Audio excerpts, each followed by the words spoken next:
Good morning on the West Coast and good afternoon on the East Coast. Today's Wednesday, January 5th. I hope the new year is off to a strong start. I'm John Yarrington, CEO of the Performance Marketing Institute, a 501c6 not-for-profit trade association dedicated to protecting, promoting, and advancing the direct-to-consumer and direct response advertising industries. And on behalf of the entire PDMI family, it's my pleasure to welcome you back for yet another fun-filled and exciting episode of the PDMI Take 20. As a reminder, the PDMI Take 20 is a quick-hitting roundtable discussion led by industry experts on trending topics, all in 20 minutes or less. Today, we'll be joined by Ron Hadler of Red Door Interactive and Jason Pudim from Aquent Vitamin T, and we'll be talking about the hiring conundrums in today's marketplace. However, before we get started, please allow me to do a little housekeeping. If you'd like to ask a question, and I encourage you to do so, please use the questions tab located in your control panel. Please also note, you're welcome to ask questions throughout today's conversation, but we will be holding all answers to the end of today's discussion. Alrighty, folks, with that said, please allow me to introduce our moderator for today. His direct marketing skills are so incredibly lethal. He was once bitten by a rattlesnake and the rattlesnake died. He's the fearless Chris Foster. Chris Foster is the Vice President of New Business at Postcard, a direct marketing agency in Carlsbad, California. In addition to his day job, Chris teaches brand strategies at UCSD Extension courses, and he's the chairperson of the PDMI's Brand Response Council. As always, Chris, it's a pleasure to have you here with us today. Thank you so much, and take it away, my friend. Thank you, John. I appreciate being here, and Happy New Year to everybody. Welcome to 2022, and excited about this year, right? This is going to be a better year than last year, which is better than the year before. So we're all optimistic, and our heads are up and our wings are out and we're ready to go. So joining me today is Jason and Ron. Really appreciate you guys being here. And today we're going to talk about hiring conundrums. If anyone is reading anything anywhere, you know that the hiring landscape and the employment landscape dramatically changed last year and still continues to change. The news is consistent, but the reasons are a little bit unclear. So many openings for jobs, and organizations are having a hard time hiring. Whether it's onboarding remote talent or it's paying a premium for a signing bonus or a premium salary, across industries, there's a job migration, resignation, and change when it comes to folks choosing the jobs that they want to go to. So the question is, especially in the response industry, what are the trends and best practices? How are folks handling the management of hiring new and existing talent? And so we're going to talk about today. We've got some very unique and close to the bone perspectives on this. One interesting note is that just yesterday, the timing of it was perfect for our Take 20 yesterday. In USA Today was a terrific article about the Great Resignation, about switching careers. It looks like 20% of workers surveyed quit jobs to pursue new careers and perhaps pursue their passions. Folks want to, 54% of workers surveyed by ZipRecruiter said that they preferred a job where they could work from home, right, which is a new trend that might be a permanent type of situation for folks looking for work. And it's not just the restaurant and the hospitality industry that's changing. In the professional and business services, and hear this out, this is a massive change. Job quitting rate from 730,000 to 708,000, almost 800,000 in professional and business services. So even in our industry, with the response industry, folks are leaving and folks are having a hard time then hiring some of this new talent. So anyway, we're going to talk about it. We're going to open up the floor. So I guess, Jason, I'm going to start with you. Jason's at Aquent and Vitamin T, works with about 250 kinds of brands and businesses looking to find folks. When you're talking to all of your clients, Jason, what is the main hiring challenges for business, especially if they're in the creative and response industries? Thanks for having me, Chris. Yeah, I mean, I think the main thing that we're seeing is it's a super competitive hiring landscape right now, and there are specific skill sets where talent have 3 to 5 other opportunities or offers, right?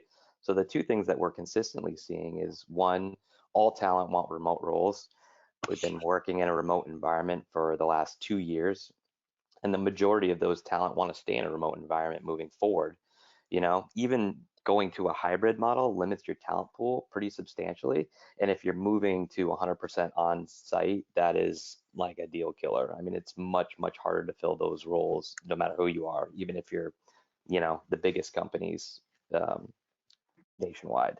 The other thing that we see is that if your interview process start to finish is longer than 2 to 3 weeks, you're just going to be dead in this environment.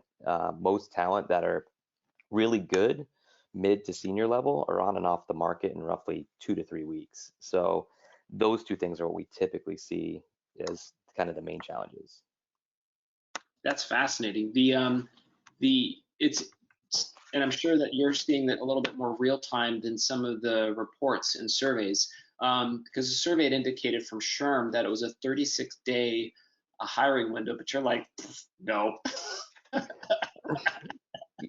Yeah, I mean, obviously the good talent have a lot more opportunities, so they go on and off the market, and it really depends on the skill set, right? If you have something that's a really desirable skill set, especially product designers or something that's fairly higher level, I mean, they have a lot of opportunities in the mix, and they go so much faster. If it's something like a graphic designer or what have you, where there's a large talent pool of those, it might take a little bit longer, but you're absolutely right. If they're the best of the best, they're not on the market very long. Very good. So I guess, Ron, the question that I would have for you is, you are actually directly hiring. You're in Red Door. Your team has to build a team. What are you seeing as some of the challenges in bringing in new talent, especially if you have talent that leaves? Yeah, I'd say the first thing is really kind of quality candidates, and that's what took so long. And my particular team, our first person left in June, and our first hiring was in November. So, well over 100 days to get and fill that position. Now, luckily, we were very fortunate. The person that left was able to actually come back and contract for us, so helped us bridge that gap. We had, contractors to fill in. There's a lot of, kind of moving around to kind of do that. And speaking of, kind of those quality candidates, I think really what happened with Great Resignation is that, what happened is kind of the middle of companies kind of got hollowed out. The noobs didn't get, kind of move up. The senior management didn't, but all of that middle sort of folks kind of just moved on. And, what we saw as a trend is they didn't come, and we're an agency. They moved to brand side. They wanted something different. So they definitely got a flavor of something. They wanted either experience there or just tried something different. The impact for us is really that, we saw more training because we are hiring folks that were not as qualified for the roles that we are hiring for. We saw increased salary ranges. So yeah, it's really been an interesting, challenging time.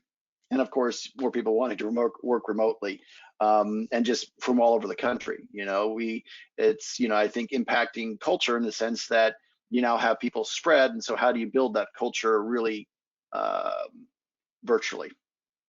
Right. No, that is an absolute different challenge, right? A completely different challenge than hiring, right? Culture building as part of an organization is something you have to maintain throughout the existing employees that are there, the old time folks, the new folks coming on board, creating that culture ongoing so that 6 months, 9 months, 12 months, 18 months, the culture is still strong, even though you're in a remote environment, which is a totally different struggle than actually hiring and training the talent. So it's not easy.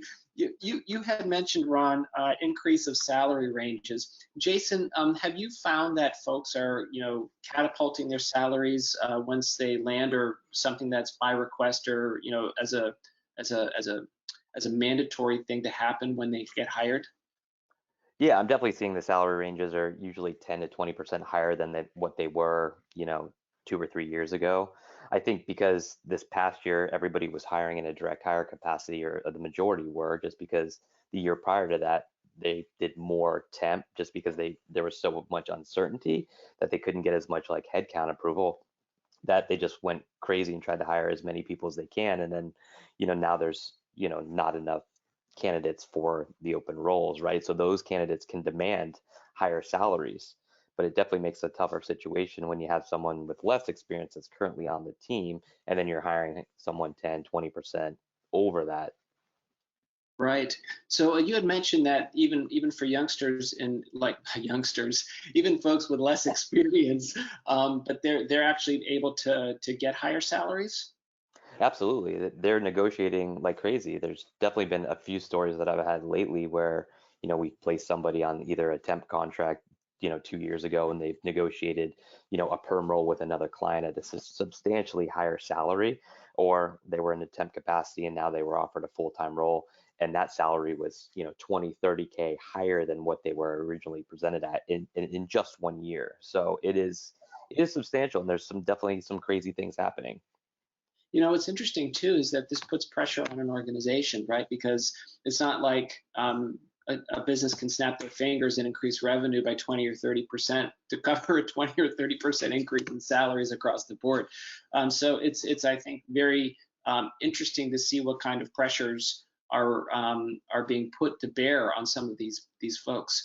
I guess one question that I would have, you touched on it, Ron, and I'd like to go in a little bit deeper about that remote aspect. You say you've got folks throughout the country, you've got some culture. What are you seeing on an everyday level in terms of working remotely with the hiring process, culture, and retention? On like today's Wednesday, January 5th, how does this remote culture and remote work environment affect your life? I think there's been pluses and minuses with it. The sense of, we always had folks, because we have two locations, and somebody was always on the phone on a different part of the team working, even if they were in the office. But now that everybody's sort of remote, it became, there's no longer that one single remote person who gets overridden, or they're not in the conference room, and so people are talking over them and they have to really kind of make an effort to be heard. Now everybody's kind of on equal footing. So I think that's been really great. I think the increased amount of face-to-face time with those remote employees, because not everybody used video, and now everybody's video. And so you get to have a lot more face time with those remote employees. So I think there's been kind of plus and minuses for remote work in that sense. I think, from a hiring or a job seeking sense, I think that it's easy to change those faces that are on that screen. Because you're just switching out. I'm doing the same work. I'm just switching out the people that I'm talking to. And that's I think part of why culture is important, but and why it's more difficult with remote, because you're not necessarily having those kind of strong bonds that you forge when I'm there going out for coffee, or I'm sitting down for lunch, or having that sort of proximity of human contact, right? You've got a two-dimensional sort of space, and it's not as warm, not as strong in bonding in getting your team. So, really getting that culture is doing things that are extraordinary, making better experiences, like wine and painting virtually is a thing that we're doing. It kind of got to do that. We do have, virtual happy hours. One of the improvements has been our trivia time. We always had trivia, and it was really difficult when you get all these people trying to get groups and you're kind of whispering what your answer is. Now with the technology of all of these different applications, you can do breakout rooms, and so now you've got a little bit more ability to kind of be, and it's a lot more fun. It really went better for us. That's cool. That's cool. Well, it's not what I like about your I think that is such a beautiful phrase, and you crystallized a lot of the challenges where you say it's easy to change the face on the screen, right? So much harder to detach when you're constantly face to face with people. You develop, collegial friendships. So I think that, and then, okay, if that's the case, then as business, we need to make it much more attractive to stay with this group of faces on the screen, right? Like these are the faces that I want to be with. So I really like some of the ideas that you had with culture building, and that's a terrific, in and of itself, that's a terrific topic for a Take 20, is culture building in the remote world. So John, you make a note on that. So with Jason, I guess I'll go to you. When you talk with these businesses who are hiring folks, what are they saying about working remotely? What's their preference? You had mentioned that the kiss of death is the requirement that folks are on site. Well, it just limits the talent pool substantially. And some businesses have, the decision usually comes from the top down, right? So it's usually a CEO or CFO that's looking at the bottom line and making that call, right? And for some that are old school, it's really hard because they're used to that team dynamic, getting everyone together, and they pretty much go from 100% from on-site to remote is tough. So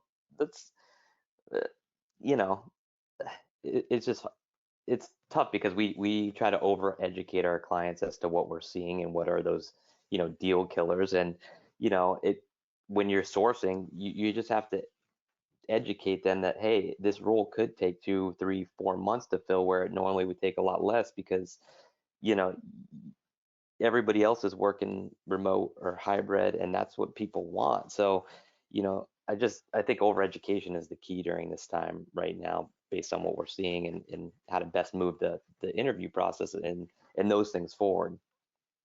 Well, and it is interesting too, because there are some businesses that need that impetus to change to hybrid or remote, right? They need a push of some kind because culturally or in their DNA, they just don't feel like it's the right thing to do, and they just don't want to do it. So it could actually be the hiring conundrum where someone says, I guess we'll have to, because as soon as they start hiring remote workers, the workers that are there are going to be like, well, can't I work remote too? You just hired someone. Yeah. And I think what you have to understand too is the best candidates, they're always looking, like for remote, but they're also looking for a total package, meaning not just money. They're looking for what Ron said, culture. They're looking for career path. They're looking for a work-life balance. Salary obviously comes into that, but they're also factoring in remote, hybrid, on-site. And so how do you go and attract these like top talent? It's very different now because those in-office perks that everybody had, or the startup companies, catered lunches, things like fun common areas, ping pong tables, foosball tables, the team events or happy hours, like those things are now gone. So I think like small business owners and even the larger ones are thinking like, how do I set myself aside and really retain these amazing talent or bring amazing talent to the table, and they're thinking more than just your basic time off, your medical, dental, your vision, 401k, right? I have some clients that are really thinking outside the box, and they're providing, uh, a $1,500 travel stipend to go anywhere in the world, not business related. They're doing, a profit sharing program where they never used to do that, or a sign-on bonus, or maybe it was a non-commission role and now they're doing like an annual bonus opportunity. So there's a lot of things that I think, some business owners are sitting there going like, okay, we're now remote, and it's a $75 health and wellness stipend or $250 a month, one time to furnish your house, or, get a printer, right? So there's a lot of different things that I feel like companies are doing to try to really attract and keep those top talent around. That's great. That's fantastic insight. I love it. And that actually leads to that to the question that I was going to ask you, the advice for folks wanting to hire and retain. I think you just nailed that, Jason, in terms of the being flexible with benefits and being flexible with different perks that are now remote.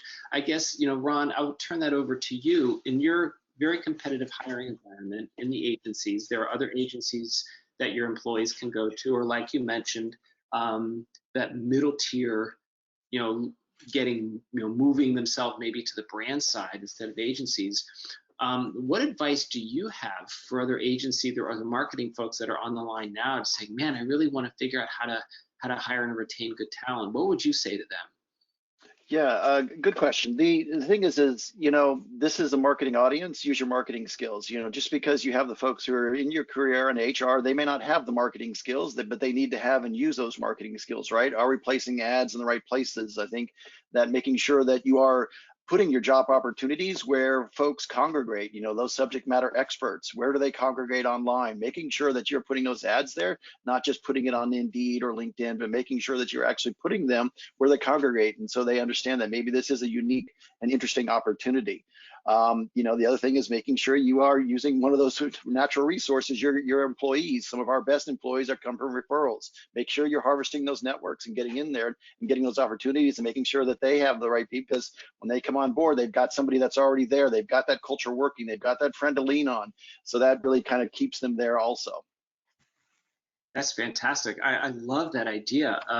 So many of us forget to eat our own dog food, right? So if you're in the marketing field, how do you market your brand and your business, not to your customers, but to potential employees and to current employees? I love that. That was brilliant. You guys, we are at the 20 mark, and I'd love to open up the floor for some questions, John and or Thomas, if we've got some from the audience. Thanks, Chris. We do. Let me go ahead and get started with one of them right now. Rather than looking at what employers expect in a candidate in 2022, can you discuss what you think a candidate is looking for in an employer in 2022? Jason, I'll have you, answer that one. It's a really good question. Like I said, I think most people are looking for something aside from for everyone, it's going to be a little bit different, right? If you have a family, maybe benefits are more important, right? If you're more career oriented, but I think a lot of talent are looking for, stability. They're looking for a combination of all those things: culture, career path, work-life balance, salary, and the remote versus hybrid, versus on-site. I think it's going to be a combination of all those things, and negotiating that package as lucrative as you can in this environment, just knowing that there's not a lot of talent out there and not a lot of roles. A lot of roles, not enough talent. Yeah, great answer, Jason. Thank you so much. Here's another question that plays right into that last question. Is the candidates market our new reality? Or is there a light at the end of the tunnel for companies looking to rebalance the relationship between candidates and employers? Everything's cyclical, right? and right now that shoe is on the other hand. I read an interesting article a few months back how companies were complaining that employees were ghosting them. They're not showing up for interviews, all of this sort of bad behavior. And the employees' response is like, brands and companies have been doing this to employees for years. Why is this bad behavior? Is you've got to really be good on both sides, and you won't get that sort of behavior. So I think right now it's cyclical. We don't know what the economy is going to do now. In 2022, it's still shaping up. Those things, there's lots of impacts. So how will those things, if we have a downturn in the economy, where does things go and rebalance themselves? Everything's a cycle. Folks in brands are now hiring a lot of folks in-house. That's where a lot of our folks went, getting those higher salaries. What happens if the economy starts to, go down a little bit? Are they going to start outsourcing that and bringing in agencies? It's a phase that we're going through right now. I don't think it's the new norm. Yeah, I agree with you, Ron. I think that makes an awful lot of sense, and thank you for sharing that insight. Here's another question for you guys. Some have said the movement to work at home has resulted in overlooking young talent, causing them to seek growth and development opportunities externally. Do you have any thoughts on how you can keep your young talent in-house? Yeah, I'll jump in on that one. My recommendation was to have a formal mentorship program within the organization. It's the easiest thing in the world to do, right? You connect senior managers with up and coming hires. So I just haven't thought about this, but here's how easy this is. This is an in the moment idea.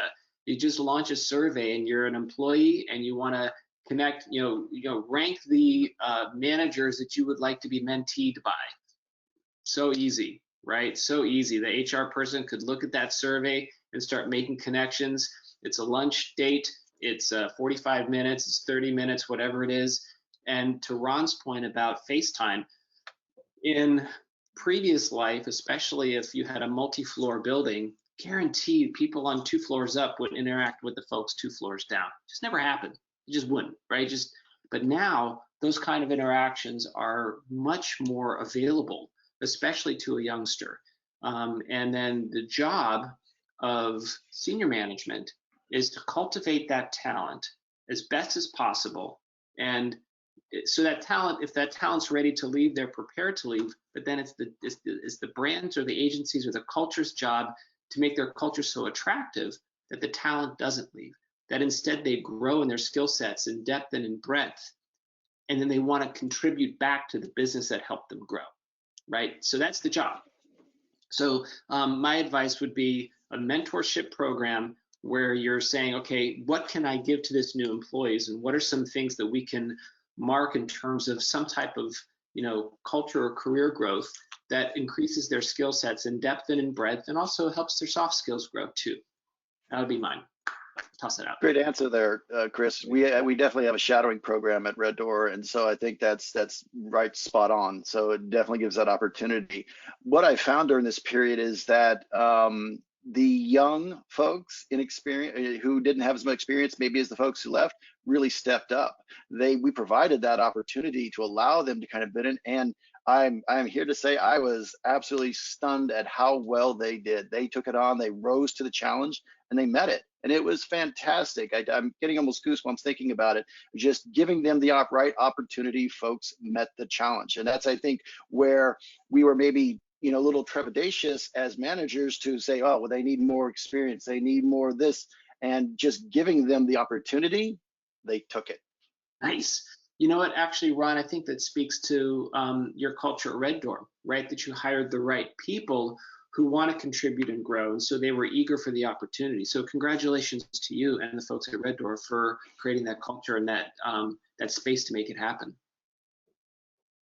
Good feedback, guys. Thank you. Let's do one more question. Jason said the new candidates are getting potentially or negotiating for 20% increases in salaries from last year and the year before. Knowing this, how are companies dealing with existing staff's salaries? Jason, do you have some insight from your companies that you're working with? This is a really tough one because in some situations they're not, and it's creating a little bit of a divide. And then in other situations, they're trying to level up those employees that are not necessarily underpaid, but they're trying to get them incrementally up to where they need to be. There's, in some situations it comes down to budget, whether you have it or you don't. So it's not an easy conversation, and it's baby steps. Yeah, Jason, do you think that this is like the death spiral to the bottom, where like employee A gets a new job at company XYZ and they get 20% increase, and then employees 1, 2, and 3 of that XYZ company all go, wait a second, so then they all jump, and that causes this death spiral of increases of salaries that somehow ends up racing to the bottom instead of the top? I have a little bit of insight there. So we have a yearly career and compensation conversations with our employees. That's not really kind of a review. It's just really to talk about where they want to go, where their salary's at. And to help aid in that, we do now a yearly survey for salaries. We have a third party do it, so there's no, essentially collusion being done, and we understand where those markets at. We had just done that it was finished in February of 2021, and even that was not where it should have been because of the magnitude of increases going on in 2021. We're undergoing that survey now again, and we'll adjust our salaries based upon what we get feedback.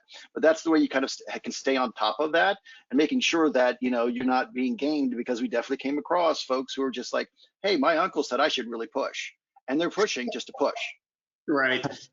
That's great insight, Ron, because salary reviews used to happen 3 to 5 years in businesses. Now I think probably it's going to be an annual thing. I know of 2 businesses that I'm very familiar with where, John, that thing happened, where someone left for another business, and then everyone's looking around saying, hey, I think that we should get a bump too. So they're like, okay, scramble. Let's look at a comp program. And yet another business where they have to increase the salary to bring someone on board, and everyone looks around and they're like, okay, I guess we do it. And suddenly they increase salaries across the board. And so they increase their prices to their customers, right? Because they had to make, to Jason's point, they had to make the budget work. So I do think that that's a part of it. And what's interesting, I think, when Ron mentioned the sense of equilibrium between the business side and the employee side, my hunch is that that'll balance out too, right? In terms of where salaries will land, in terms of for years, folks might have thought they may have been underpaid. Maybe they were. Maybe profits were really high, and a handful of executives made a ton, and maybe that didn't filter down into the middle core. And maybe this adjusts some of that balance. I think that all the reports will look back in a couple of years, and we'll know the answers then. Well, let me jump back in here and join you guys. And I will say, as I'm coming back in, I think we all feel like we're underpaid, right? We all want more. It's just human nature. Guys, awesome session. Ron, Jason, Chris, thank you so much for sharing your insights. We truly do appreciate it. Well, folks, I hope you enjoyed this conversation as much as I did. I think we could have gone on for another hour just talking about this topic. Before we close out, though, I'd like to take a moment to invite you guys to join us for our next episode of the PDMI Take 20, which is hosted on Wednesday, January 19th at 11 a.m. Pacific, 2 p.m. Eastern Standard Time. I'd also like to remind you that PDMI Spring Conference, PDMI East, held in Miami, March 13th to 15th at the Eden Rock Hotel, is on, and you can get more information about badges, hotel, and the event at thepdmi.com. We look forward to seeing you down there. Thanks again, everyone, for joining us today, and make it a great day.